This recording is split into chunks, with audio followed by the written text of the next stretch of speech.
Hi, coming down. Hi, we're here with Eric Bromberg of Blue Ribbon in Soho. Is this your first restaurant many years ago? What year was that, 1990? 1992 Great. We opened. And I thought it would be interesting to have you show us how you make your fried chicken. It's one of your most famous dishes. Absolutely. And you actually started a whole separate chain, right? We did. Well, we've been making fried chicken at this restaurant for 22 years. And last year we opened an exclusive fried chicken restaurant. Great. So, all right, let's see how you do it. Great. So, to start off, we have our chicken, which is about a 3 1/4 pound chicken. And we've trimmed the chicken and cut it into 8 pieces, which includes a breast. And as you see, we've split along the breastbone here, and we've removed the rib bones, and we have full coverage of the skin over the breast. And that's done very carefully with a knife. Use the wing, we cut off the end of the tip, and then we make a little cut in the skin. That way, when you fry the chicken, instead of bunching up together, it comes apart and it cooks evenly and more quickly. So we don't season the chicken, we make sure the chicken's dry, essentially. And we're gonna put the chicken in egg whites. Now this is simply egg whites, and then we'll let them sit for about 10 or 15 seconds, make sure they get coated properly, no air bubbles, and make sure the skin is properly on top of the chicken. Oh, egg whites, is that unusual instead of egg? Very unusual. So we don't put the egg yolks in at all. We just use the whites, and because of the protein in the egg whites, it makes a perfect bond with the skin of the chicken. So a lot of times you have fried chicken where the crust crumbles off or it peels right off. Yeah. And you get oil underneath or grease underneath. Yeah. This will stay, basically forms a fusion between the skin and the egg whites. I like your chicken for that reason, because I've tested a lot lately, and when the breading comes off in a big sheet, it ruins right, it. It changes the whole thing. So our idea is that you get crunch with every bite. So we go into the flour mixture, and the flour mixture is something we came up with sort of by accident, but we were making matzo balls and we were trying to figure out what would be great with fried chicken. We didn't have any cornmeal, so we used matzo meal mixed with flour to kind of a magical result. What is matzo meal? Is it a rice base, or what's it? Matzo meal is a bread, essentially, Okay. with no leavening. Gotcha. No yeast, and it's made into almost a cracker. And then that matzah is ground up until it becomes a meal, and the most just common like this. breading for fried chicken would be pure flour, or is it either a bread? straight flour or cornmeal, or Oh. a combination of the two. Okay. So then we're gonna very gently move the chicken between our hands until we remove the excess flour. Lay it in the basket gently, and it's really important to remove all the excess flour, otherwise the flour goes off into your fry oil, and then the result of that is that you get a burnt taste in your fried chicken. So we want to make sure the skin is all spread properly and everything is evenly coated. Take the breast out, and you can see the skin is still laying on top of the breast. Make sure we take off any excess, and we'll lay those pieces in. And then right from here, we'll move right to the fryer. What kind of oil and temperature is this? This is soy oil at 375 degrees. Is that unique to you, or is that pretty typical? Honestly, when we started 22 years ago, we started with peanut oil. But with all the allergies, peanut allergies, and all the troubles we've had with that, we've moved to soy oil and found that most people can tolerate soy oil, and it's a very neutral oil.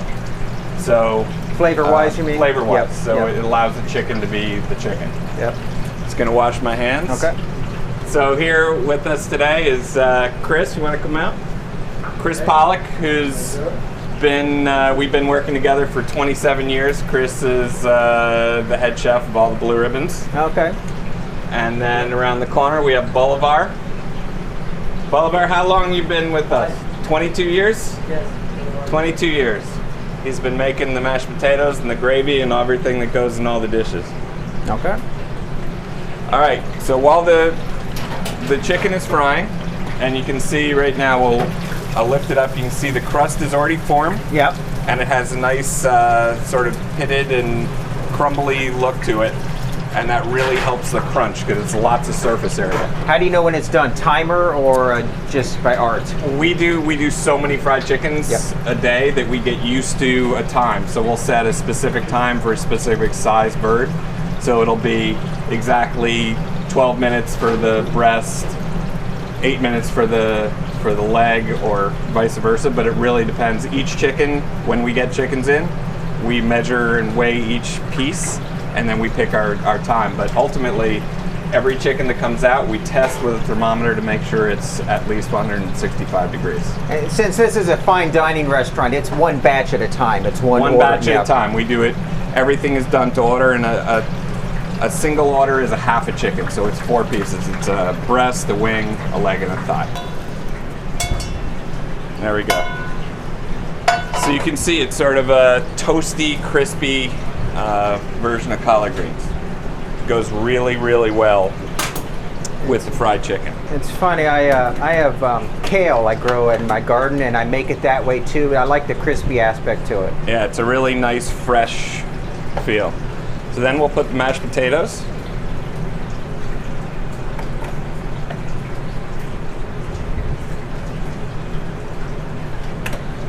And we have chicken gravy that we made out of chicken stock. And so that will go in the mashed potatoes. And now we'll come over to the fryer. Our chicken's just about done. You can see how the wing and the thigh are already floating. Once they float, you know they're done. Gotcha, interesting. That's I was going to ask that how the white and dark meat are handled differently, but they cook differently, you take them out differently. Exactly. So the thigh, you can see once it's floating like that, it's fully cooked. We're going to remove that. And we're going to set it right here on a grate.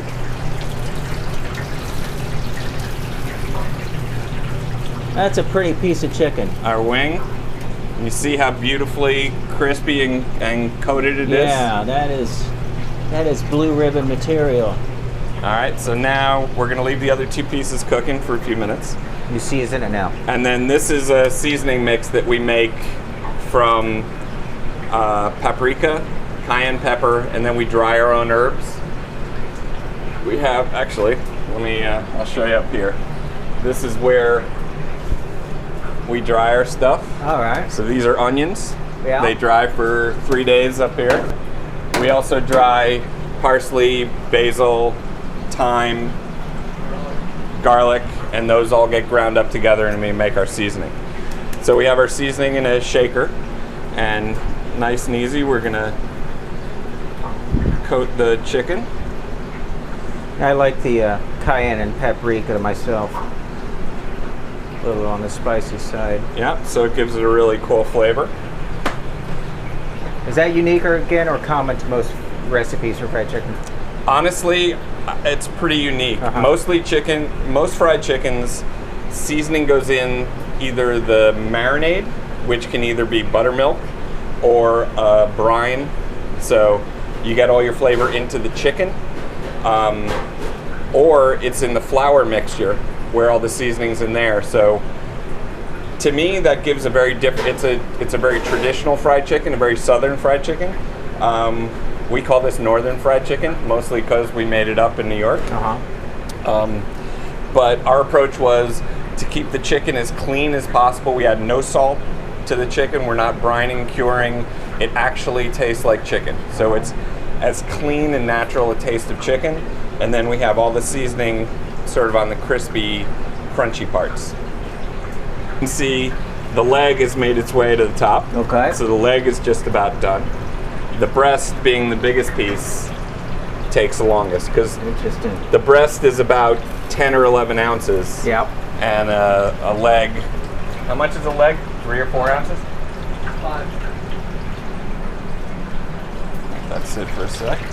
And now, it's more apparent why when you order fried chicken at a restaurant, they warn you it's going to take longer, and Right. and why it's not on the menu of a lot of places. Right. It's, ultimately 22 years ago when we started, fried chicken wasn't considered a fine dining option, so we were certainly the first ones to kind of get there.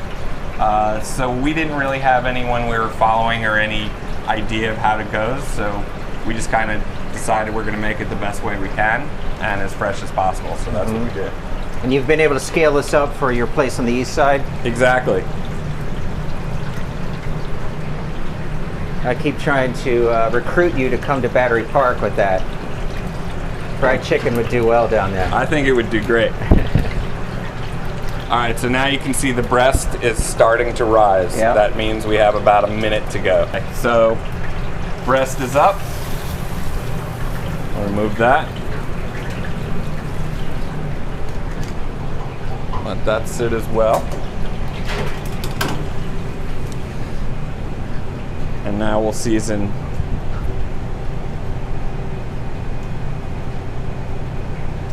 these two pieces.